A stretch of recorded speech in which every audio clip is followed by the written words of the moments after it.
নমস্কার বন্ধুরা, শুভ দোলযাত্রা। আমি কল্পনা প্রতিদিনের মতো চলে এসেছি আর একটি ব্লগ নিয়ে। ব্লগ আর কি, রান্নার ব্লগ।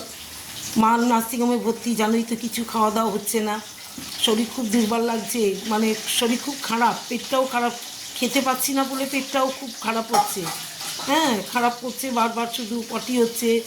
এবার আমি কি রান্না করে, দেখো এখনই বেরিয়ে যাবো, কোনো রকম একটু ভাগ করলাম। পুজো দোল তো গোপালকে একটু দিতেই হয়। কালকে জামাইবাবু অনেক মিষ্টি টিষ্টি কিনে দিয়েছে গোপালকে দেওয়ার জন্য। এইবার গোপালকে সেই মিষ্টি দিয়ে দিদি পুজো দিয়েছে।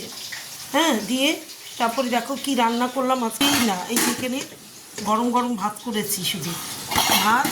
এখানে একটু বেগুন ভেজেছি, বেগুনটা দেখি কেমন হয়ে গেছে, বেগুনটা নিয়েছি, এইটুখানি হয়েছে। আর এইখানে করছি দেখো আলু ভাজা। এই যে ব্যাস, এই আজকে আমার মেনু এই আলু ভাজা। এখানে আলু ভাজা করছি।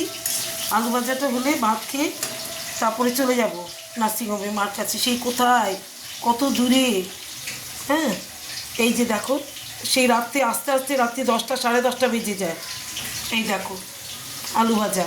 তাহলে আজকে আমার মেনুগুলো হচ্ছে এই যে আলু ভাজা করছি, আলু ভাজা, আর তোমার এই যে একটুখানি বেগুন, মানে বেগুনটা কেমন হয়ে গেছিলো, একটুখানি বেরিয়েছে, বেগুন ভাজা আর ভাত।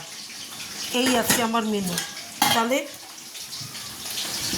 শুভ দোলযাত্রা। সবাই ভালো করে রং তো খেলবে না, যেহেতু গ্রহণ লাগবে, রং খেলা বারণ।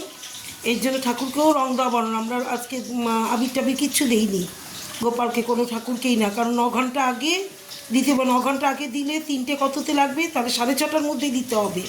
ভোর 6:30, অত আগে উঠতে পারবো? অত রাত্রি 3টে সাড়ে 3টে ঘুমিয়ে? এর জন্য এমনি মিষ্টি ফিষ্টি দিয়ে পুজো, ফুলমালা মিষ্টি এগুলো দিয়ে পুজো দিয়েছি।